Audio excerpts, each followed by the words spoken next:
para platicar con Rosa Corso, la doctora Rosa Corso, ella es psicoanalista, vocera de la Asociación Psicoanalítica Mexicana, y también con la doctora Aurea Alba Gutiérrez, médico especialista en psiquiatría, porque una de las cosas que en algún momento ustedes nos hacían llegar sus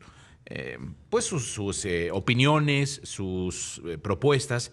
Hablábamos del tema de las redes sociales. Mucho hemos hablado sobre las redes sociales, lo bueno, lo malo, los mitos, las realidades, los beneficios. Pero uno de los puntos importantes a tratar, sin duda alguna, es la era de la existencia en las redes digitales. Es decir, este asunto de el yo digital, en el hecho de que parecería que si no estamos, y alguien nos lo dijo aquí, si tú no estás en redes, no existes. A mí me parece una frase un poco desafortunada, en el sentido en el que yo no creo que tengamos que vivir siempre a través de las redes sociales. Pero esto ha desembocado también en un aspecto importante. El tema del narcisismo en redes sociales, en el que vamos transformando la vida, la forma en cómo nos relacionamos, cómo nos desempeñamos, cómo existimos, cómo nos vemos, cómo nos ven, y que de alguna manera genera todo este asunto, estrés, ansiedad, depresión, el hecho de a veces de cómo nos ven o cómo nos vemos, cómo nos califican, si nos ponen el like, si no nos los ponen, si lo que publico realmente le interesa a la gente, si digo tonterías, si digo cosas interesantes, en fin. Y ayer justamente nos decía, y platicábamos con Wiki Chava, que en China, por ejemplo, los influencers ya no pueden ser cualquiera. Tienen que tener un título universitario para poder participar como influencer, para poder ser influencer. ¿Por qué? Porque mucho ha desembocado en que ya cualquiera da consejos, ya cualquiera da menciones, ya cualquiera puede decir lo que sea. Y eso crea todo un universo en el cual también, nos guste o no, estamos inmersos. Y por eso vamos a platicar con nuestras dos especialistas de este tema que nos parece muy interesante, el narcisismo en redes sociales.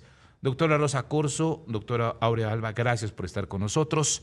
Doctora Rosa, estamos en la era del yo digital y con esta frase como empezaba. Si no estoy en redes, parecería, o por lo menos es lo que me han dicho, tú no existes.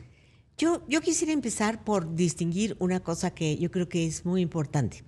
Antes se pensaba nada más en el narcisismo como una patología y aquí la doctora aún nos va a dar toda la... ¿Qué es el narcisismo patológico desde el punto de vista psiquiátrico? Pero hoy en día ya sabemos que en realidad hay dos tipos de narcisismo muy bien distinguibles.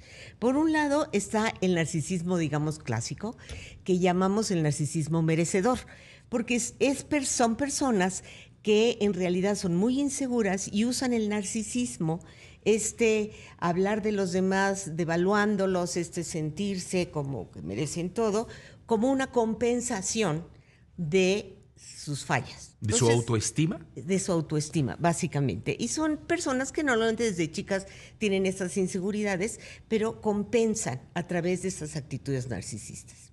Lo que es muy nuevo es el otro extremo, que es el narcisismo merecedor. ¿Qué ha pasado? Últimamente la educación ha sido como mucho más laxa. Los niños son tan respetados que difícilmente un adulto les puede llamar la atención. Los papás los ven, el niño hace 3 rayas y le dice, bueno, eres Picasso, qué barbaridad, qué artístico. Sí, eres lo máximo. Exacto, eres lo máximo. Esta sobregratificación constante también provoca un narcisismo, pero es distinto. Este narcisismo que llamamos merecedor, porque creen que todos se lo merecen, porque sienten que son lo máximo. Y esto es también facilitado, obviamente, por las redes, porque en las redes yo me muestro como quiera.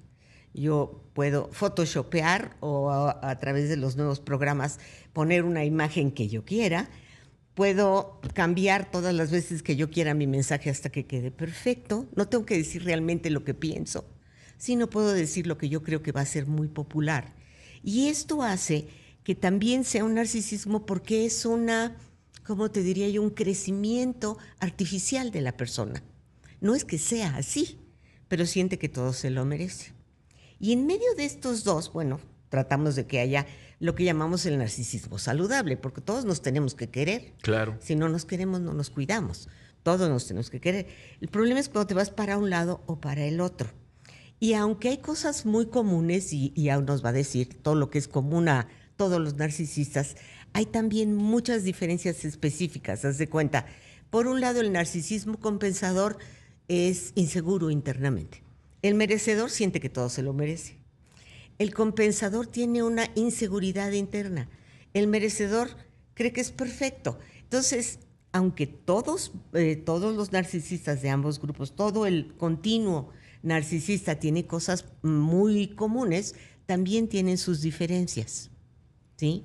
Yo quisiera que nos platicara, Au, la definición realmente del narcisismo patológico, psiquiátrico, digamos, ¿no? ¿Qué es? Sí, sí, claro.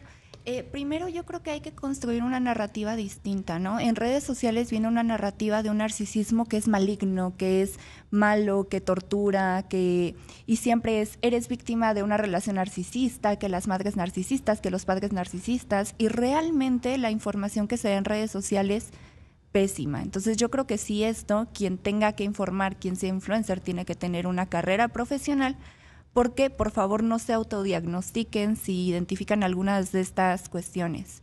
El narcisismo, como bien decías, primero viene desde Freud. Estamos hablando desde 1914 que lo describe aproximadamente. Y Freud nos dice como de, a ver, el niño por definición es narcisista. ¿Por qué? Porque es yo necesito comer, yo necesito lactar, yo necesito defecar, yo necesito orinar. Pero esto conforme va creciendo ya no cambia tanto el yo, sino una visión más externa, ¿vale? Pero cuando esto se genera en una complejidad, entonces estamos hablando de un trastorno. El narcisismo forma parte de trastornos de personalidad. Y yo quiero platicarles así muy breve pues de la historia, ¿no? O sea, el narcisismo viene pues de este mito del Narciso. No sé si han escuchado de ello, de que Narciso era un hombre tan bello que los hombres y las mujeres se enamoraban de él, ¿no? Y por ahí se topó con Eco, una ninfa que fue castigada por Hera y pues como Eco, o sea, nada más repetía las palabras. Entonces Eco le dice, hey, me gustas, y Narciso la desprecia. Y entonces se enojan, lo castigan con las aguas claras para que él se vea y viva obsesionado de su reflejo y muera obsesionado de su reflejo. Entonces es un yo me amo, yo. A partir de esto viene entonces la definición de un trastorno de personalidad narcisista. La personalidad, a grosso modo, es cómo soy yo, pero también cómo vivo y experimento el mundo exterior. Para que sea un trastorno requiere siempre en psiquiatría el criterio de disfunción. ¿A qué nos referimos con disfunción? Pues que haya problemáticas en las relaciones interpersonales, en la propia persona, en la autoestima, en cómo se vincula, en el trabajo. El narcisismo básicamente lo dividimos en dos subtipos, como platicabas, que es el narcisismo grandioso, el clásico, y el vulnerable. De que se habla en redes sociales, realmente quiero decirles que no está en una clasificación diagnóstica en psiquiatría. O sea, esto de una persona maligna y que tortura y todo, no. O sea, estos rasgos ya están rayando en la sociopatía, que sí es un trastorno de personalidad también, pero que no hay que confundir con el narcisismo. Pese a que forman parte de los mismos clústeres, que son clústeres como bolitas de personalidad, ¿no? Antes lo definíamos como clúster A, que son personalidades como raras, clúster B, que son personalidades impulsivas, inestables, muy merecedoras de afecto, muy dramáticas, y clúster C, que son personalidades como más ansiosonas. Entonces, el narcisismo sí forma parte del clúster B, trastorno narcisista, igual que el trastorno sociopático, pero son cosas muy distintas. Como bien platicabas, el trastorno narcisista realmente para un diagnóstico pues se requieren criterios clínicos. Son 5 de 9 criterios clínicos para que nosotros lo sospechemos. Pero hoy por hoy ya ni siquiera es como de vamos a hacer un checklist, ¿no? Porque de seguro algunas personas que puedan escuchar acá, insisto, no se autodiagnostiquen, van a checar el DSM y van a decir, ay, sí tengo 5 de 9, sí. No es así. Ahorita ya no lo vemos como palomita, sino realmente un modelo dimensional. ¿Qué es el narcisismo? Muy a grosso modo, la persona se cree muy merecedora de afecto. Ojo, todos tienen de trasfondo heridas, fallas en la autoestima. Pese a que pues, se puede exagerar los logros y decir yo soy muy merecedor, la realidad es que estamos hablando de pues, un niño herido que no tuvo el afecto suficiente, el cariño suficiente y que lo va a proyectar de distintas maneras. Pero no todos. No todos, en efecto. No todos, porque yo creo que en esta clasificación que hablamos del compensador es el que tiene las heridas, porque tuvo que compensar. pero el merecedor realmente no tiene esas heridas. La verdad es que lo llenaron tanto, lo sobregratificaron tanto, que no tiene heridas. Sus heridas vienen cuando trata de establecer relaciones, porque no puede. Claro. No puede vincularse. Nadie tiene importancia, nadie es tan valioso. Solo Entonces, él. Exacto. Déjenme platicando con la doctora Rosa Corzo y con la doctora Aurea Alba Gutiérrez. Pues conversando sobre este asunto del narcisismo en redes sociales, la era del yo digital. Y lo decíamos ahorita fuera del aire. Y les decía, una cosa es, digamos, este asunto del narcisismo de a pie, si quieren llamarlo así, es decir, el que conocemos como tal en una sociedad que se ha conformado desde hace muchos años, desde que Freud habló precisamente del narcisismo, pero otra cosa y otro es el tema ya brincar a las redes sociales, en donde de alguna manera nos podemos esconder o podemos falsear información de la manera más evidente, más tranquila, sin que nadie nos juzgue o nadie nos compruebe, y en la que además nos podemos volver totalmente otra persona.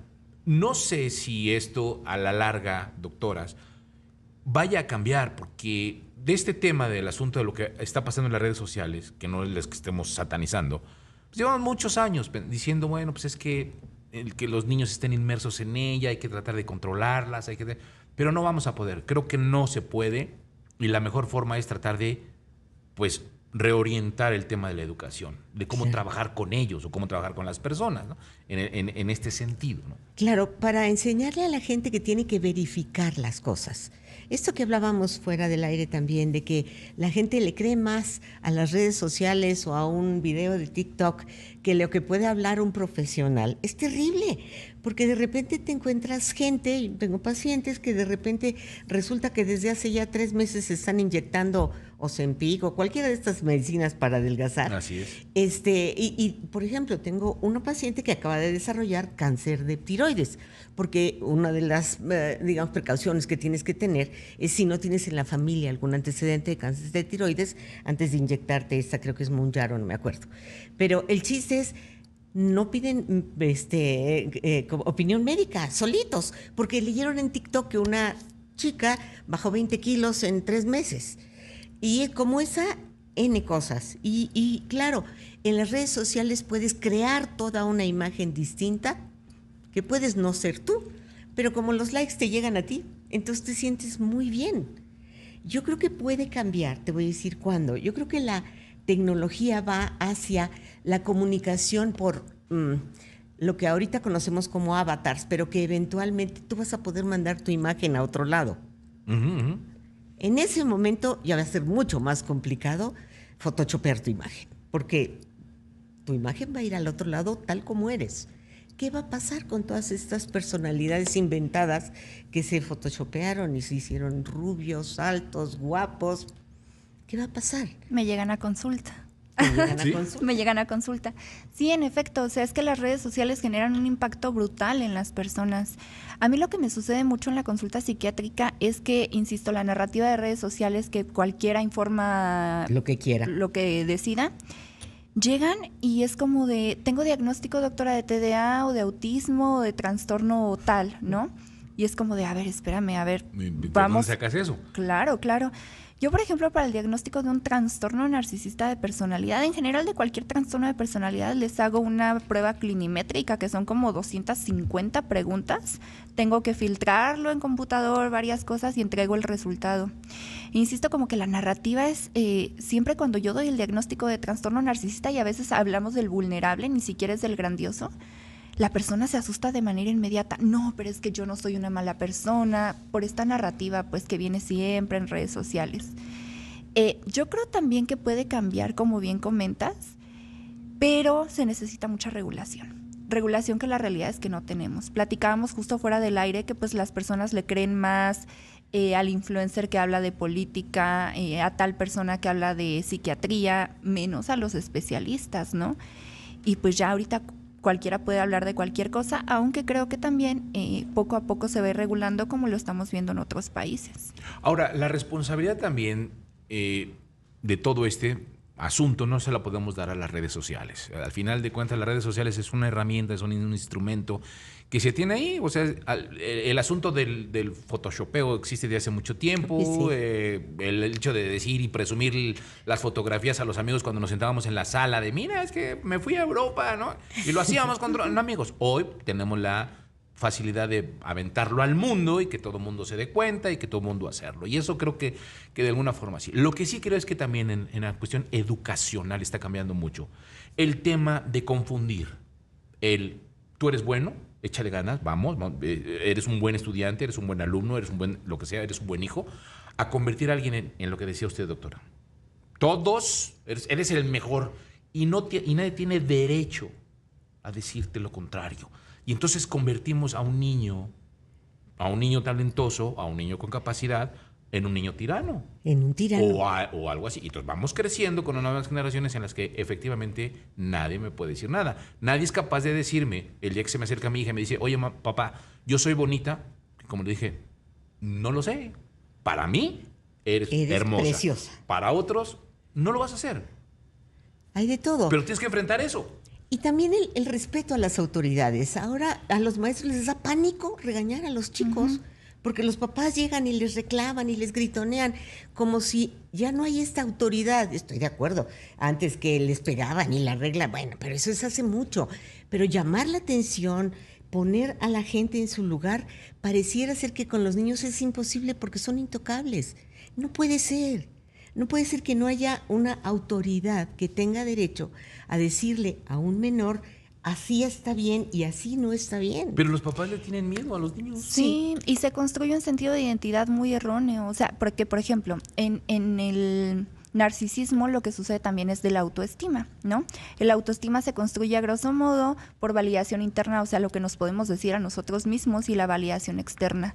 Pero si todo el tiempo justo en lo que comentas es, eres maravilloso, eres el mejor, el más guapo, va a llegar a un punto en el que esto va a colapsar, o sea, que se va a dar cuenta que no es maravilloso, que no es el más guapo, y entonces viene justamente esta parte sintomática. Claro. Enfrentarse, pero a veces se tardan mucho. Demasiado. Y se vuelven tiranos. Claro, se vuelven unos tiranos. Sí, digo, no todos en la vida podemos ser comerciantes, no todos en la vida podemos ser guapos. No. O sea, no todos en la vida podemos ser. Entonces, creo que hay, como dicen en la mía, señor, hay para todo. Nos queda un minuto, con alguna conclusión en 30 segundos, doctora Rosa Corso. Bueno, para referirnos a las redes sociales, papás, tengan cuidado con lo que hacen sus hijos y traten de conservar juicio de realidad. Es lo más importante.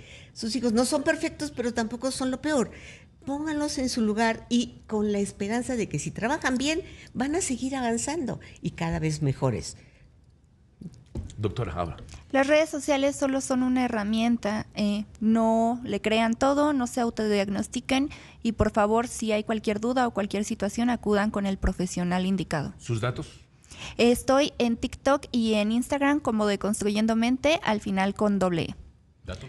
Yo solo mi celular, 55 5506 5373. ¿Otra vez? 55 5506 5373. Gracias a ambas, a la doctora Rosa Corso, a la doctora Aura Alba Gutiérrez. Gracias por haber estado con nosotros.